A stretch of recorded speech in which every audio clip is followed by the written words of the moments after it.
Has d'escriure com si sapiguessis que t'havies de morir aviat. Esta es una de las conclusiones a las que llega Annie Dillard, la reconocida internacionalmente y ganadora del premio Pulitzer mediante la obra Viure escrito. Esta obra fue creada en la década de los 80, concretamente en el año 1989, y de la que, gracias a la traducción de Alba de Deu y a la posterior publicación de la editorial Altra Editorial, tengo el gusto de poder presentarles. Esta obra, esta obra de la creadora, de la escritora, de la autora norteamericana, tiene, actúa como un manual de escritura, básicamente por su objetivo principal: prevenir, advertir a los nuevos escritores sobre las problemáticas venideras y sugerirles, aconsejarles sobre posibles soluciones a estas.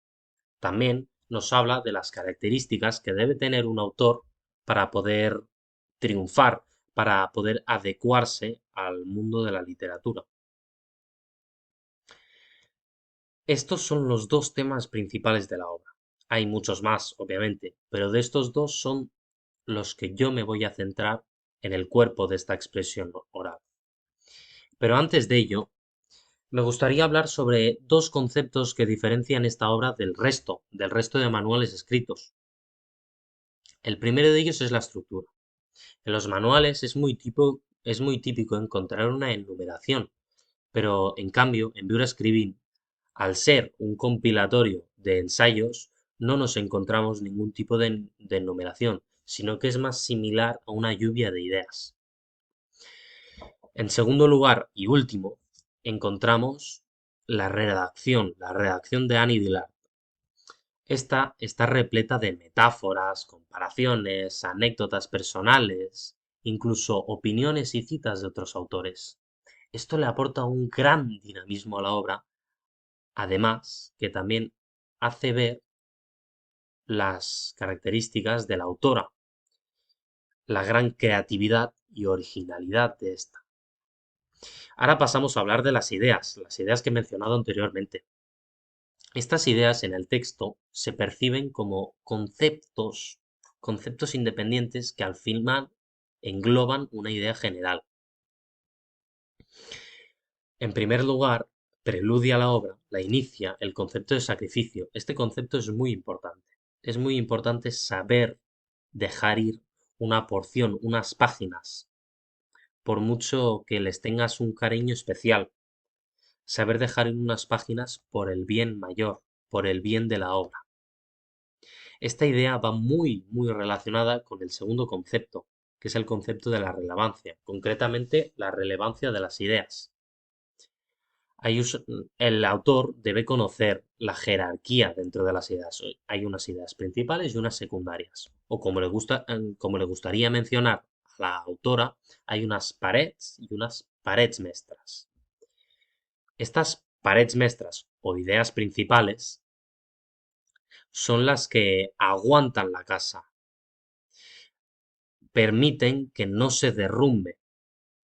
Pero podemos sacar una conclusión de estos dos primeros puntos y vamos a ponernos en la situación que ya nos pone la propia autora sobre si tenemos que derrumbar una pared maestra, una idea principal.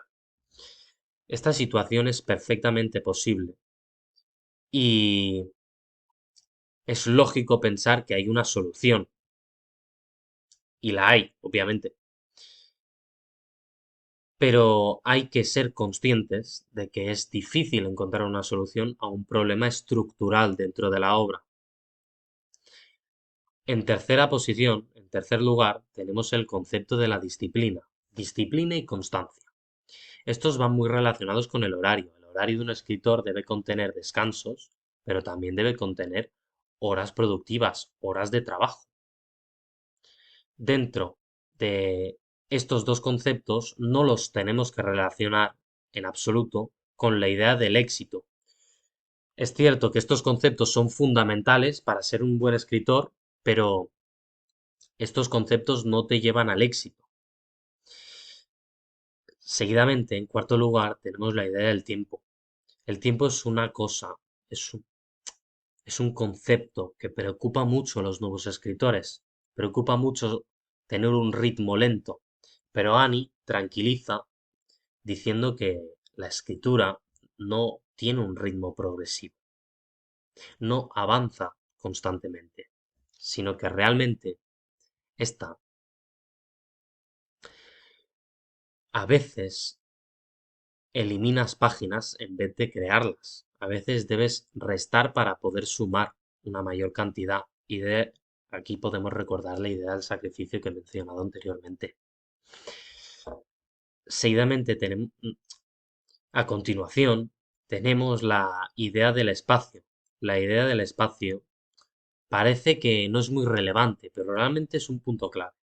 La idea del espacio nos recuerda que afecta sobre todo a las vistas. Las vistas, mediante unas anécdotas personales que nos presenta la autora, podemos ver que pueden llegar a ser una distracción. Y esto nos lleva a la conclusión de que lo más importante para una habitación, para la habitación de trabajo, es una buena silla y una buena mesa. Después tenemos el estado de ánimo. El estado de ánimo también es fundamental. ¿Por qué es fundamental? Básicamente porque, según Annie, para escribir necesitas un estado concreto muy peculiar y muy difícil de llegar, de obtener.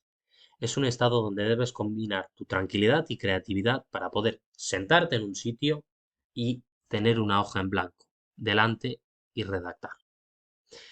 Y por último tenemos conocerse a uno mismo. Este puede parecer el más excéntrico de todos, pero realmente a mí me parece muy valioso.